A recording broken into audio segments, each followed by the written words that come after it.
السلام علیکم ورحمۃ اللہ وبرکاتہ نحمده ونصلی علی رسولہ الکریم اما بعد فاعوذ باللہ من الشیطان الرجیم بسم اللہ الرحمن الرحیم رب اشرح لی صدری ویسر لی امری واحلل عقدۃ من لسانی یفقهوا قولی۔ سورۃ ہود۔ بسم اللہ الرحمن الرحیم۔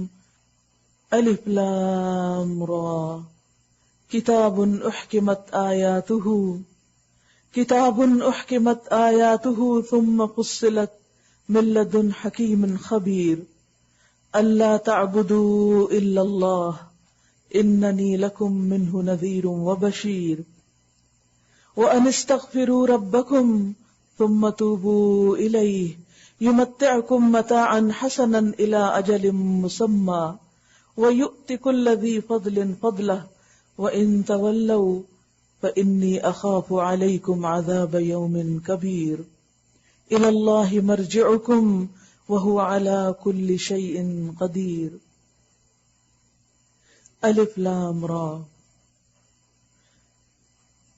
ایک کتاب ہے جس کی آیات پختہ اور مفصل ارشاد ہوئی ہیں، ایک دانا اور باخبر ہستی کی طرف سے کہ تم نہ بندگی کرو مگر صرف اللہ کی، میں اس کی طرف سے تم کو خبردار کرنے والا بھی ہوں اور بشارت دینے والا بھی، اور یہ کہ تم اپنے رب سے معافی چاہو اور اس کی طرف پلٹ آؤ تو وہ ایک مدت خاص تک تم کو اچھا سامان زندگی دے گا اور ہر صاحب فضل کو اس کا فضل عطا کرے گا۔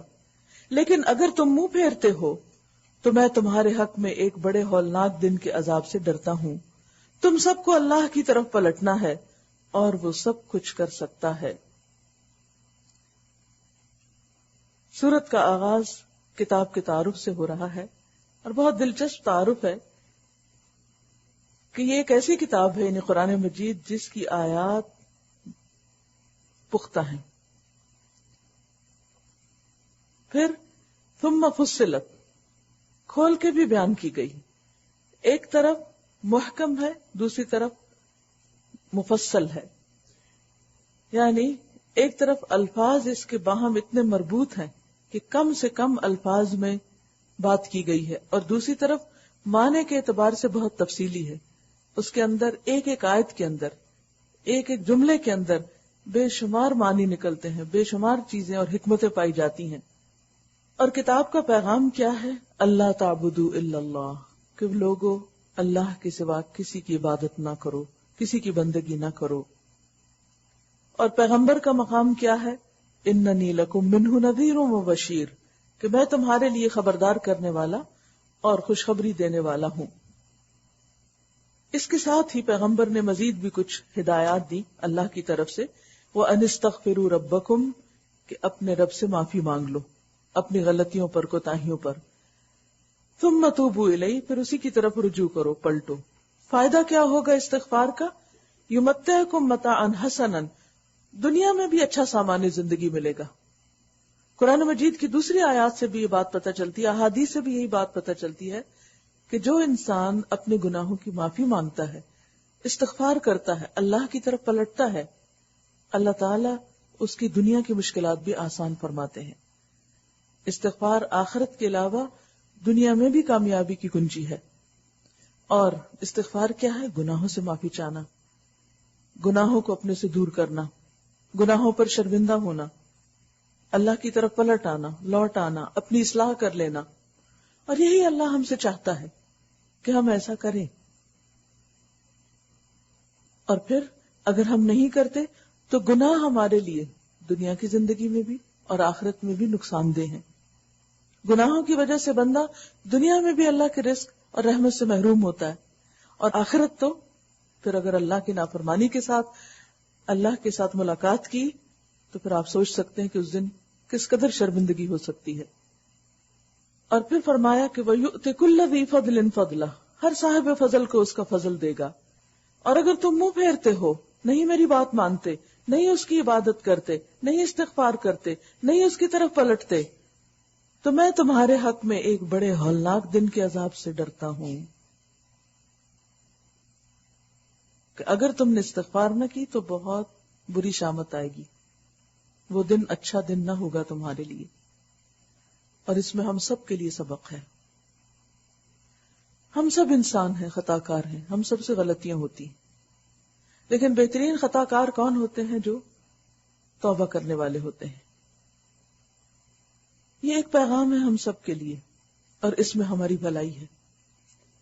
اب دیکھیے کہ اگر ہمیں کوئی کھانا کھانے کو کہے کہ کھانا کھا لو تاکہ تمہارے اندر طاقت آئے، تم صحت مند رہو، لیکن اگر انسان کہ نہیں مجھے نہیں کھانا، جیسے عام طور پہ بچے کرتے ہیں کہ نہیں کھانا، تو آپ دیکھیے کہ ماں کی حالت کیا ہوتی ہے جو بچے کا انکار کرتے ہیں، اور اس میں بچوں کا نقصان ہوتا ہے. اسی طرح پیغمبر ماؤں سے بڑھ کر اپنی قوم کے لیے، انسانوں کے لیے ہمدرد، خیر خواہ اور محبت کرنے والے ہوتے ہیں، اور وہ انسانوں کے سامنے روحانی غذا رکھتے ہیں اور ان کو ہدایت کی باتیں بتاتے ہیں کہ ایسا کر لو، ایسا کر لو. اور اگر انسان اس ہدایت کی بات کو قبول نہیں کرتا تو اس میں انسان کا اپنا ہی نقصان ہوتا ہے. اور پھر جب انسان کا جسم کمزور ہوتا ہے، بیمار پڑتا ہے، تو نتیجہ کیا ہوتا ہے؟ یعنی الٹیمیٹلی اگر انسان اپنی جسمانی ضروریات کا خیال نہیں رکھتا تو جو جیتا ہے وہ بھی بیمار رہ کے جیتا ہے، اور جب مرتا ہے تو بھی تکلیف دہ حالت میں. اسی طرح جب روحانی غذا کو انسان قبول نہیں کرتا تو بھی یہی انجام ہوتا ہے، جیتا ہے تو بیمار جیتا ہے. جب روح بیمار ہوتی ہے تو انسان کبھی بھی خوش نہیں ہو سکتا. انسان بظاہر ہنستا بھی ہے تو اس کے اندر ایک ڈپریشن چھپا ہوا ہوتا ہے. تو یہ جو ہمیں تعلیم دی گئی ہے کہ لوگوں اللہ کی عبادت کرو اور استغفار کرتے رہو، اس کی طرف پلٹتے رہو، اپنی غلطیوں کو مانتے رہو، ان کا اعتراف کرتے رہو، تو اس میں دراصل تمہارا ہی فائدہ ہے. عقل مند وہ ہے جو اللہ کی بات کو سمجھ جائے اور مان لے، کیونکہ واپسی تو اسی کی طرف ہے. الی اللہ مرجعکم وہو علی کل شیء قدیر، اور وہ ہر چیز پر قادر ہے، وہ سب کچھ کر سکتا ہے. لیکن اس کے باوجود لوگوں نے کیا طرز عمل اختیار کیا؟ اہل مکہ نے خاص طور پر، دیکھو یہ لوگ اپنے سینوں کو موڑتے ہیں تاکہ اس سے چھپ جائیں.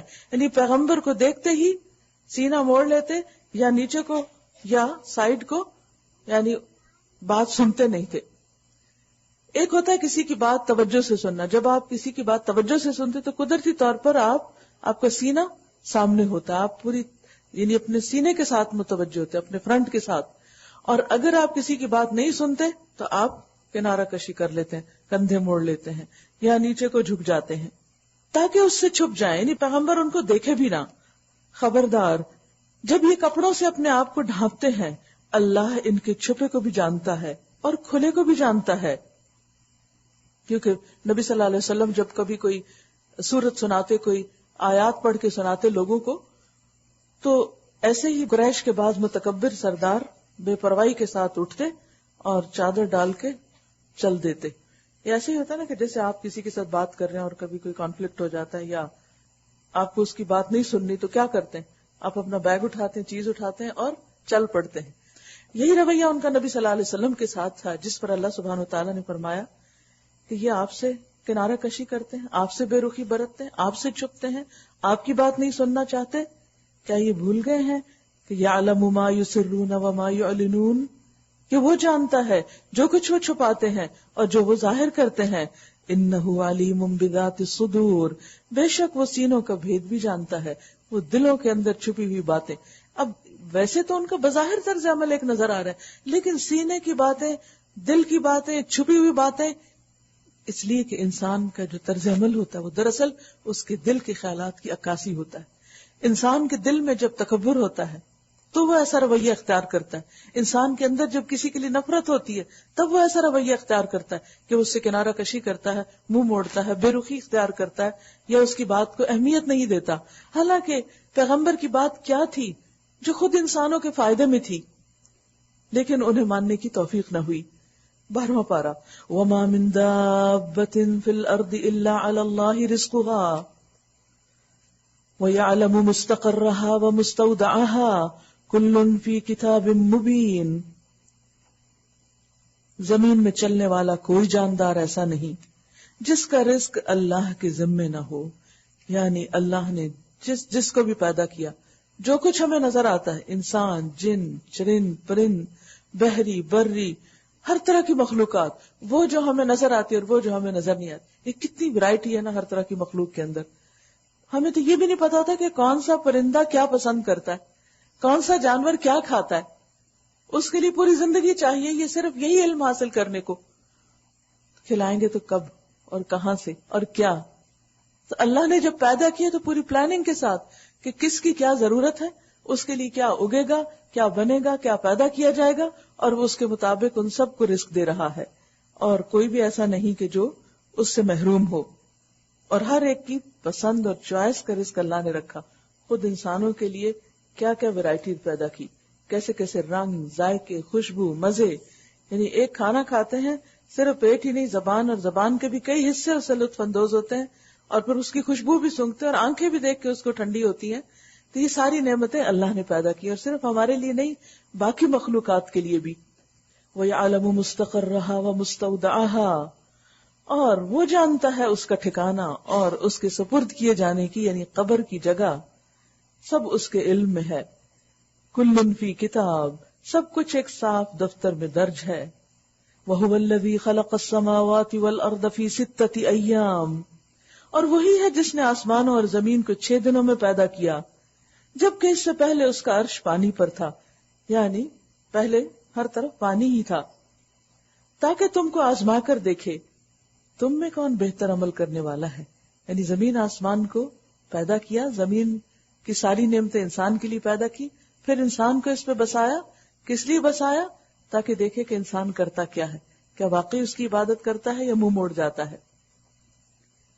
تو گویا زمین و آسمان میں جتنی بھی چیزیں ہماری کشش کی ہیں، رونق کی ہیں، استعمال کی ہیں، ضرورت کی ہیں، یہ ہم ان سے فائدہ تو اٹھاتے ہیں، لیکن اس کے ساتھ ہم پر ایک فرض بھی عائد ہوتا ہے کہ جس نے ہمیں یہ سب کچھ دیا ہم اس کے شکر گزار بنیں اور اس کی طرف رجوع کریں.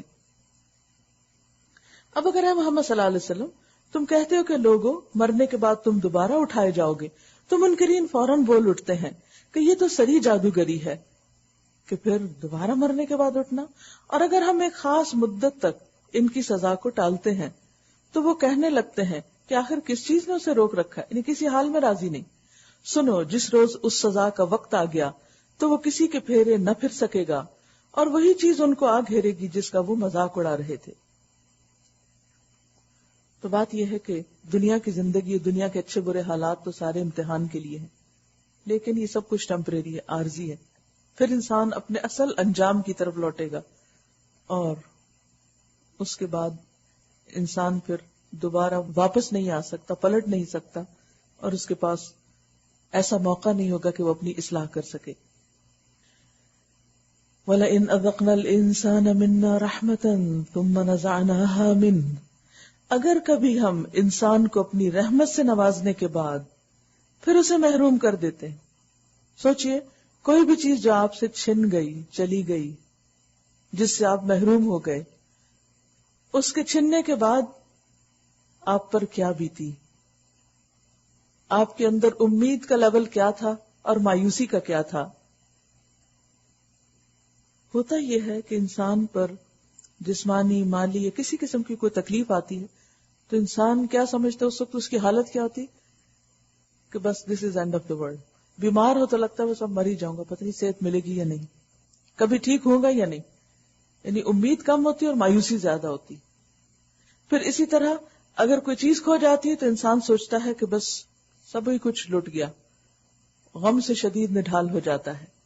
انہ لیئوس کفور، وہ مایوس بھی ہوتا ہے اور سخت ناشکری بھی کرتا ہے. سخت ناشکری کیا ہے؟ ایک چیز جاتی ہے اور باقی سب کچھ جو موجود ہوتا ہے اس کی یاد ہی نہیں رہتی اور اس پر شکر گزاری نہیں ہوتا. حالانکہ ایک چیز نہیں ہے، ہزاروں لاکھوں ہیں جن کو گن نہیں سکتے. یہ انسان کی ناشکری ہے. تو انسان کو کرنا کیا چاہیے کہ جب اس سے ایک چیز لی جائے، وہ بھی کسی مصلحت کہتے، کیونکہ وہ ہمیں پیدا جو امتحان کے لیے کیا، تو اچھے برے حالات دونوں طرح آئیں گے، اس کے بغیر تو امتحان ہو نہیں سکتا. تو جب ایک چیز جائے تو انسان فوراً مایوس ہونے کی بجائے، منفی سوچنے کی بجائے فوراً سوچے اچھا میرے پاس ہے کیا کیا، اور نعمتوں کو یاد کرنے لگے اور نعمتوں کو دیکھنے لگے تو اس کا یہ غم بھی چلا جائے گا. اور غم کا جانا کیا ہے؟ اپنے آپ کو نقصان سے بچانا، کیونکہ اللہ کو تو اس کا کوئی فائدہ نہیں، ہم شکر گزار ہو یا نہ شکرے. لیکن جب ہم شکر گزار ہوتے ہیں تو یہ شکر گزاری ہم ہی کو فائدہ دیتی ہے. وَلَئِنْ أَذَقْنَاهُ نَعْمَاءَ بَعْدَ ضَرَّاءَ مَسَّتْهُ لَيَقُولَنَّ ذَهَبَ السَّيِّئَاتُ عَنِّي إِنَّهُ لَفَرِحٌ فَخُورٌ. اور اگر مصیبت کے بعد جو اس پر آئی تھی ہم اسے نعمت کا مزہ چکھاتے ہیں تو کہتا ہے میرے تو سارے دل ادر پار ہو گئے، ساری مشکلیں چلی گئیں. پھر وہ پھولا نہیں سماتا اور اکڑنے لگتا ہے، یعنی جب نعمت ملتی ہے تو بھی ناپسندیدہ رویہ اختیار کرتا ہے اور بعضوں کا سمجھتا ہے کہ یہ سب کچھ تو بس وقت کی تبدیلی تھی اور حالات تو سب پہ پھرتے رہتے ہیں، اور جب مل گیا تو اپنی کوششوں کا نتیجہ سمجھتا ہے اور اللہ کا شکر کم ہی ادا کرتا ہے. ہاں الا الذین صبروا وعملوا الصالحات اولئک لهم مغفرۃ واجر کبیر.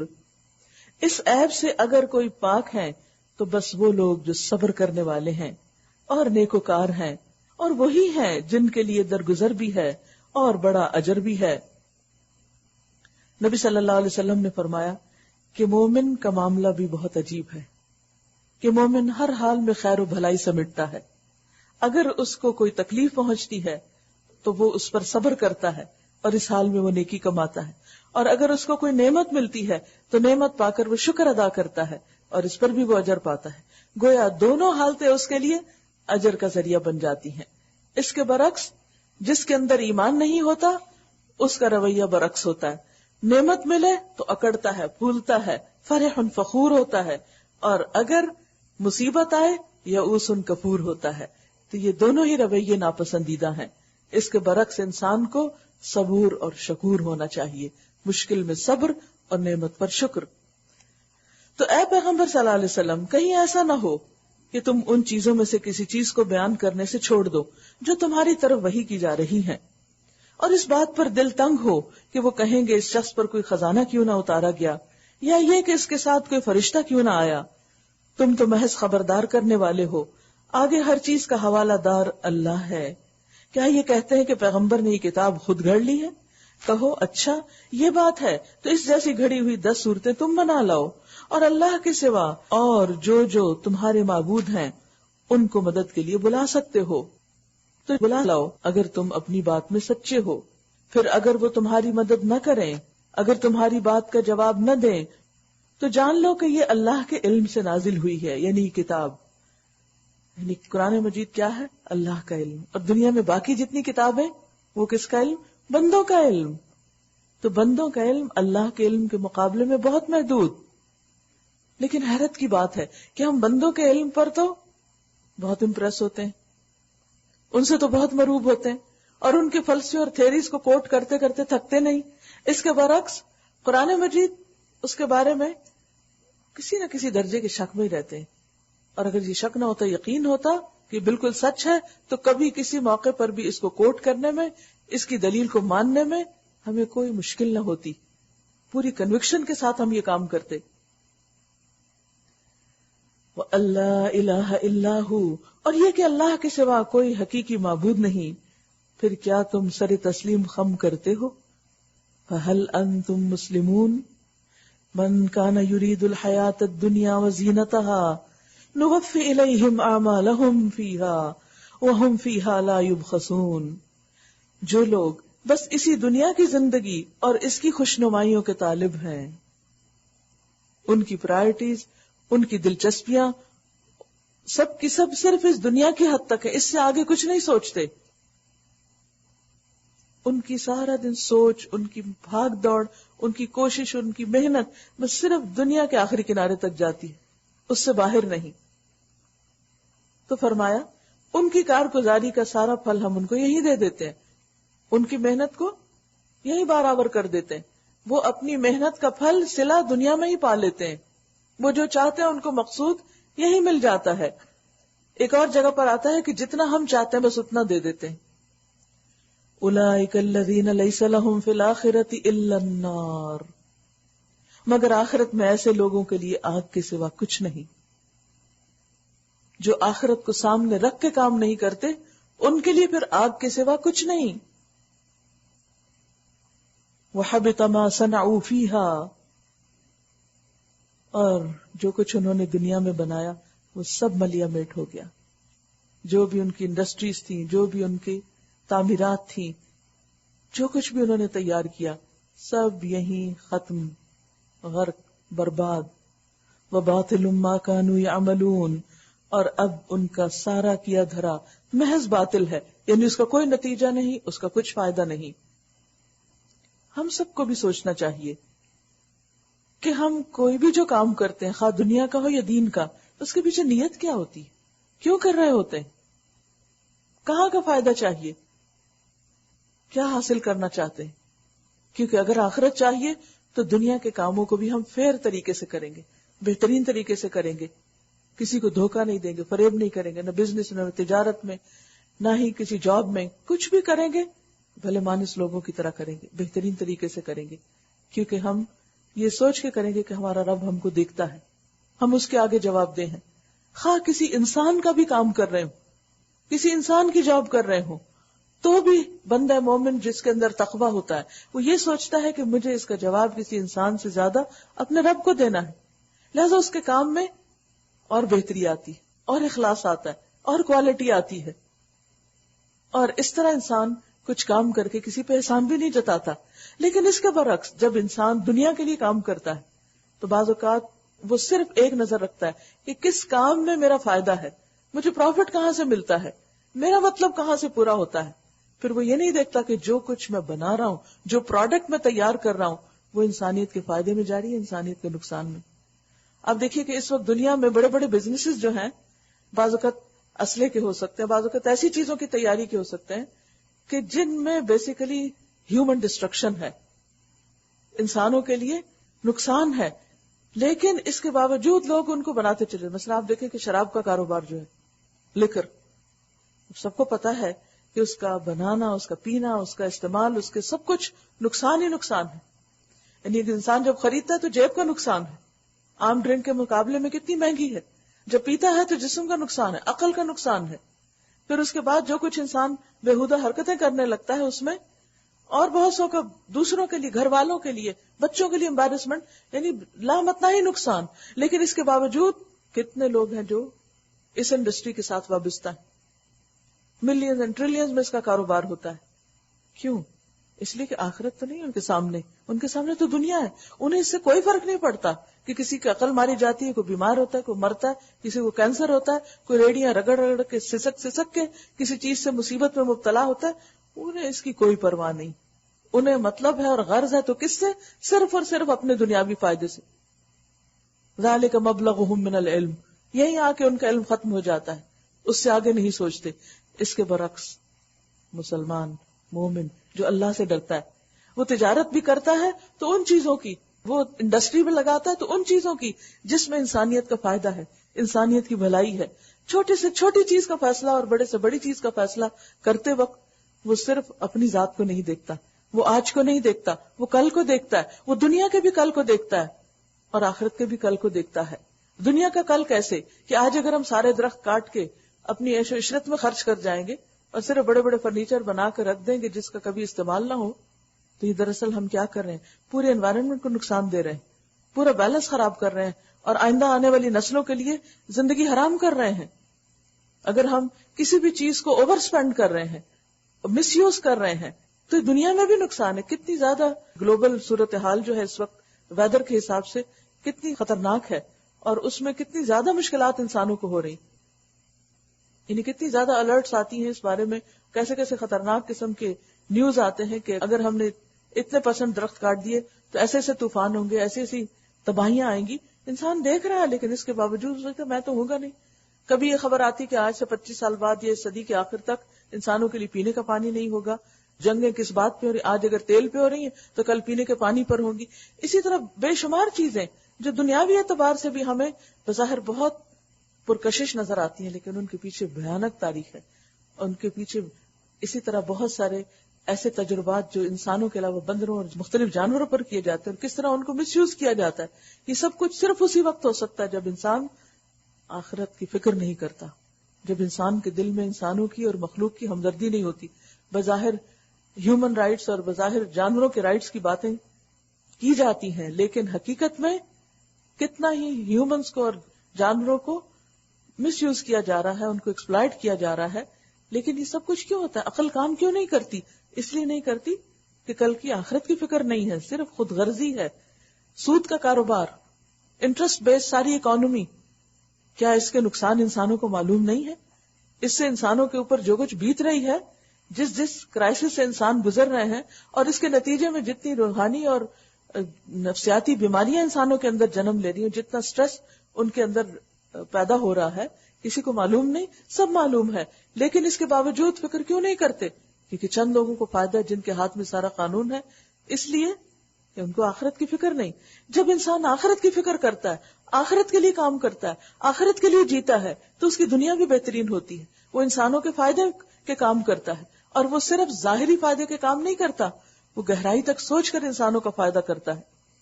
تو ایسے ہی لوگ، من کان یرید الحیات الدنیا، جس کو صرف دنیا کی زندگی چاہیے، وزینتہا، اور صرف دنیا کی رونق چاہیے، تو اس کو دنیا میں اس کے کیے کا بدلہ مل جاتا ہے، اور اس میں کمی نہیں کی جاتی. لیکن آخرت اس کی تباہ ہو گئی، اور ان کا سب کیا دھرا ان کے سامنے آ جائے گا کہ جو کچھ انہوں نے کیا وہ سب نقصان دہ تھا، باطل تھا. پھر بھلا وہ شخص جو اپنے رب کی طرف سے ایک صاف شہادت رکھتا تھا، اس کے بعد ایک گواہ بھی پروردگار کی طرف سے اس شہادت کی تائید میں آ گیا، یعنی قرآن تھا، پھر اس کے ساتھ ہی پیغمبر بھی اور دیگر کائنات کی نشانیاں بھی، اور پہلے موسیٰ کی کتاب رہنما اور رحمت کے طور پر آئی ہوئی بھی موجود تھی. کیا پھر بھی وہ دنیا پرستوں کی طرح اس سے انکار کر سکتا ہے؟ ایسے لوگ تو اس پر ایمان ہی لائیں گے. اور انسانی گروہوں میں سے جو کوئی اس کا انکار کرے، کس کا؟ اس کتاب کا، تو اس کے لیے جس جگہ کا وعدہ ہے وہ دوزخ ہے. یعنی جو شخص قرآن کو نہیں مانے گا اس کا انجام بھیانک ہے. پس اے پیغمبر، تم اس چیز کی طرف سے کسی شک میں نہ پڑنا، یہ حق ہے تمہارے رب کی طرف سے، مگر اکثر لوگ مانتے نہیں. اور اس شخص سے بڑھ کر ظالم اور کون ہوگا جو اللہ پر جھوٹ گڑے. ایسے لوگ اپنے رب کے حضور پیش ہوں گے اور گواہ شہادت دیں گے کہ یہ ہیں وہ لوگ جنہوں نے اپنے رب پر جھوٹ گھڑا تھا. سنو، خدا کی لعنت ہے ظالموں پر، ان ظالموں پر جو خدا کے راستے سے لوگوں کو روکتے ہیں، اس کے راستے کو ٹیڑھا کرنا چاہتے ہیں اور آخرت کا انکار کرتے ہیں. وہ زمین میں اللہ کو بے بس کرنے والے نہ تھے، اور نہ اللہ کے مقابلے میں کوئی ان کا حامی تھا. انہیں اب دوہرا عذاب دیا جائے گا. وہ نہ کسی کی سن ہی سکتے تھے اور نہ خود ہی انہیں کچھ سوچتا تھا. یہ وہ لوگ ہیں جنہوں نے اپنے آپ کو خود گھاٹے میں ڈالا اور وہ سب کچھ ان سے کھو گیا جو انہوں نے گھڑ رکھا تھا. یعنی من گھڑت دلیلیں، تعویلیں کہ جس سے وہ سمجھتے تھے کہ اللہ کو راضی کریں گے، وہ سب کے سب بیکار ہو گئے. ناگزیر ہے کہ وہی آخرت میں سب سے بڑے گھاٹے میں ہوں. رہے وہ لوگ جو ایمان لائے اور جنہوں نے نیک عمل کیے اور اپنے رب ہی کے ہو کر رہے، تو یقیناً وہ جنتی لوگ ہیں اور جنت میں ہمیشہ رہیں گے. یہاں پر جنت میں جانے کی 3 شرائط بتائی گئی: ایمان، عمل صالح اور اخبات. اخبات کہتے ہیں نفس کے جھکاؤ کو، عاجزی کو. بات یہ ہے کہ جس شخص کے اندر اللہ کی عظمت آ جاتی ہے، اللہ کی بڑائی کا احساس آتا ہے، اس کے دل سے اپنی بڑائی کا احساس پھر نکل جاتا ہے. وہ کہتا ہے کہ میں کچھ نہیں. پھر اس انسان کے اندر قدرتی طور پر جھکاؤ آتا ہے، نرمی آتی ہے، اور انسان اللہ کے حضور اپنے گناہوں کا اعتراف کرنے لگتا ہے. یہی کیفیت ہے جو انسان سے مطلوب ہے. سورت کے آغاز میں بھی استغفار کی بات، اور یہاں بھی کیا بات ہو رہی ہے کہ انسان اس وقت جب ایمان صحیح معنوں میں آتا ہے، تو ایمان اور عمل صالح کے بیچ میں ایک دل کی جو کیفیت ہے اور انسان کا جو رویہ ہے، اس کے اندر بھی بہت عاجزی آتی. کیونکہ بعض اوقات ہم دیندار تو بن جاتے ہیں لیکن ایروگنس سے باہر نہیں نکل سکتے. باتوں کے اندر، رویے کے اندر، ٹون کے اندر، لہجے کے اندر، معاملات کے اندر نہ انسانوں کے ساتھ عاجزی، نہ انسانوں کے ساتھ ہمدردی، اور نہ اللہ کے سامنے صحیح معنوں میں جھکنا. تو یہ چیز انسان کے لیے نقصان دہ ہے. اللہ سبحانہ وتعالی اس دنیا کو پیدا کرنے کے بعد اور اس میں انسانوں کو پیدا کرنے کے بعد انسانوں کا انتخاب کر رہا ہے، چن رہا ہے کہ کون ہے جو اس کو پہچانتے ہیں، اس کو مانتے ہیں اور حقیقت میں اپنے انسان ہونے کا ثبوت دیتے ہیں. دنیا میں اچھے کام کر کے آتے ہیں جس سے دنیا میں بھی انسانوں کی بھلائی ہو اور ان کی اپنی آخرت کا فائدہ ہو، ایسے لوگ جنت کے باسی ہوں گے. وہاں کے لیے اللہ ان کا انتخاب کر کے ان کو وہاں بھیج دے گا. باقی رہا سارا کوڑا کرکٹ، وہ پورے کا پورا جہنم کی نظر ہوگا. دنیا میں بھی ایسے ہوتا نا کہ جو بہترین چیز ہوتی ہے، مثلا پھل پکتے ہیں، بہترین چیز آپ لے لیتے ہیں، باقی سارا آپ ڈمپ کر دیتے ہیں. اچھی اچھی چیزیں آپ استعمال کر لیتے ہیں اور باقی آپ جلا کے کوڑا کرکٹ صفائی کر دیتے ہیں. ایک فطری قانون ہے.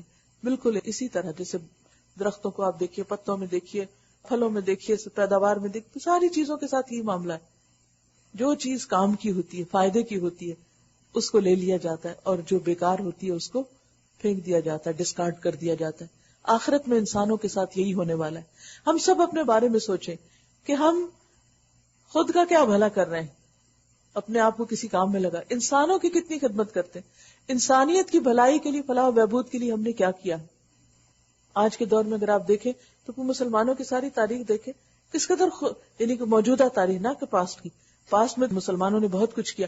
موجودہ حالات میں اپنی ہی کمیونٹی کے اندر دیکھ لیں کہ کتنے فیصد کام ہم کمیونٹی کے فائدے کے لیے کرتے ہیں، دوسرے انسانوں کی بھلائی کے لیے کرتے ہیں، دوسرے انسانوں کی ہدایت کے لیے، ان کے دنیاوی دکھ درد، ان کی بھوک مٹانے کے لیے، اور کتنے کام صرف اپنی ذات کے لیے. تو میجورٹی ایسی ملے گی کہ جو صرف اپنا مطلب سوچ رہی ہے کہ ہم کہاں سے کیا لے سکتے ہیں، ہمیں کیا ملے گا. تو اللہ کا یہ قانون نہیں، کائنات میں ہر چیز دینے والی ہے، وہ صرف لے نہیں رہی، دے بھی رہی ہے. اور جب تک ہم دینے والے نہیں بنیں گے، دنیا سے بھی صحیح طور پہ فائدہ نہیں اٹھا سکتے اور آخرت میں بھی فائدہ نہیں ہو سکتا. اور دے اسی وقت سکتا ہے انسان جب اس کے اندر جھکاؤ ہوتا ہے. اب دیکھیے کہ دینے کے لیے بھی جب آپ ہاتھ بھی بڑھاتے ہیں تو جھکا کے نیچے کر کے دیتے ہیں نا. لینے والا تو نیچے ہوتا ہی ہے، وہ تو ہے ہی، لیکن دینے والے کو بھی سراہی سرنگو ہو کر بھرا کرتی ہے پیمانہ.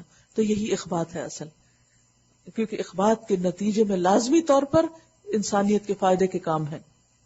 ان دونوں فریقوں کی مثال ایسی ہی ہے جیسے ایک آدمی تو اندھا ہو اور بہرا، اور دوسرا ہو دیکھنے اور سننے والا.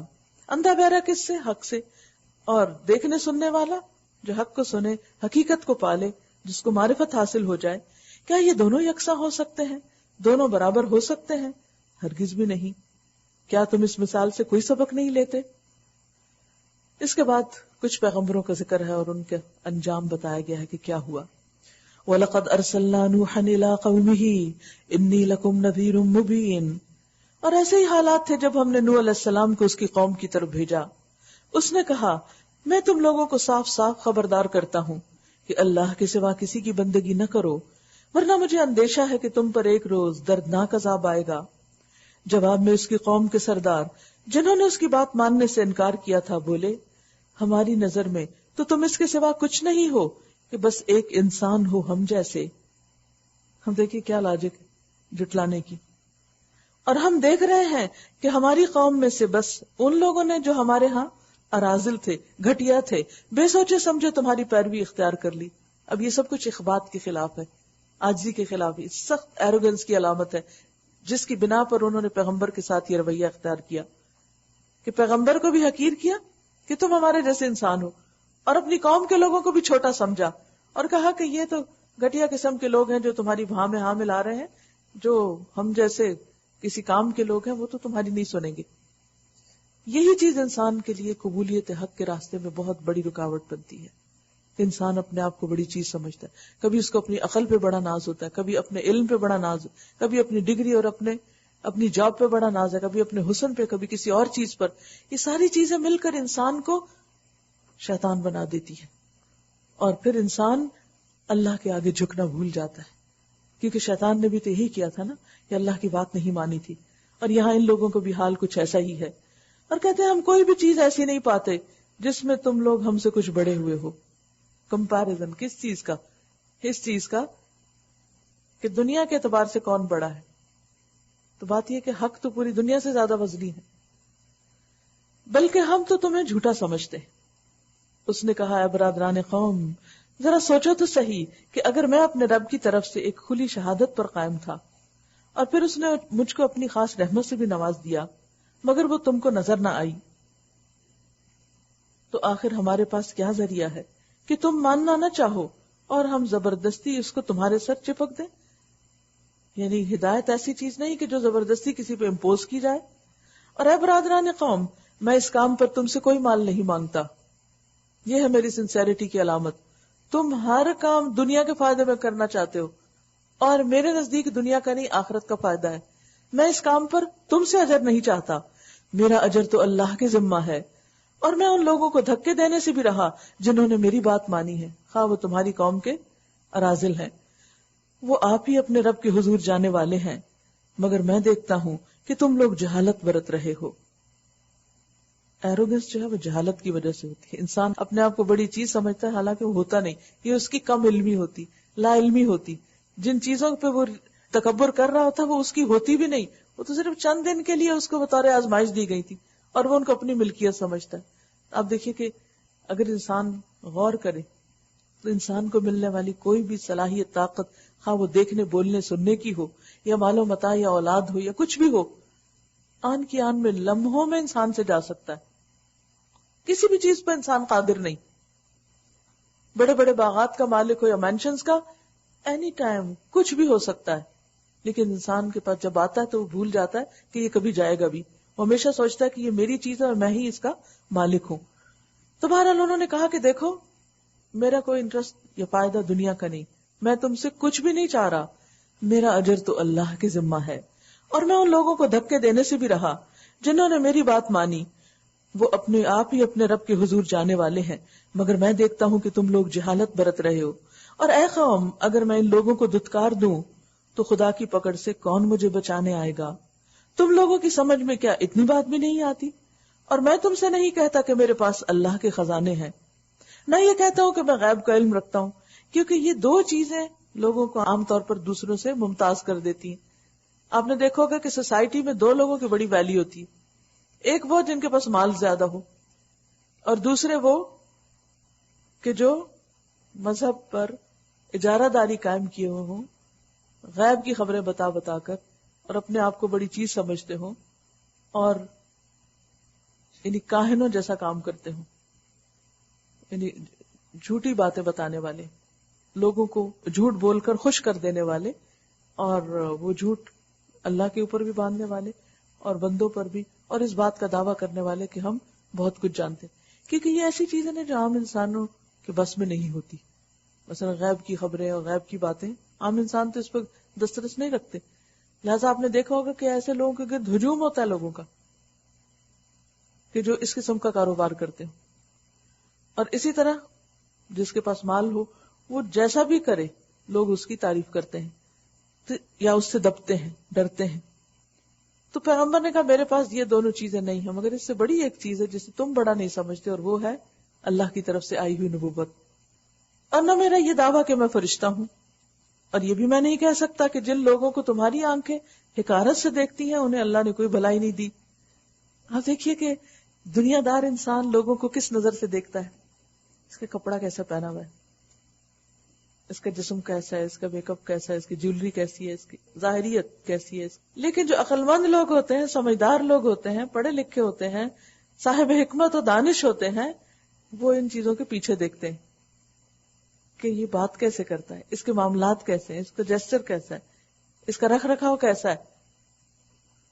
پیغمبر انسانوں کی ظاہری حالت نہیں دیکھتے کہ ان کے پاس مال کتنا, نہ وہ مال سے مروب ہوتے ہیں. وہ کیا دیکھتے ہیں, اس کے پیچھے دیکھتے ہیں کہ انسانوں کے اندر ایمان کتنا ہے, ان کے اندر خیر کتنی ہے, بھلائی کتنی ہے, اخلاص کتنا ہے, کیونکہ اصل تو ان کوالٹیز کی ویلیو ہے. ہم سب بھی اپنے دلوں کا جائزہ لیں کہ ہم کسی کے ساتھ جب معاملہ کرتے ہیں تو کیا دیکھ کر کرتے ہیں, کسی سے جب متاثر ہوتے ہیں, کسی کو جب عزت دیتے ہیں, کسی کو جب کوئی مقام دیتے ہیں, تو کیا صرف اس کا مال دیکھتے ہیں یا اس کی جسمانی وجاہت اور حسن یا کچھ اور بھی. اصل چیز یہ ہے کہ انسان کو اس کے لباس سے نہ پہچانو, انسان کو اس کے کردار سے پہچانو. لیکن کردار کو جانچنے والی نگاہیں بہت کم ہوتی ہیں. اگر ایمان ایسا نور اور بصارت انسان کو دیتا ہے کہ جس سے وہ یعنی مومن جو ہے وہ اللہ کے نور سے دیکھتا ہے, اور وہ کیا ہے, وہ فراست جو علم کے بعد حکمت اور سمجھ بوجھ کی شکل میں انسان کو عطا ہوتی.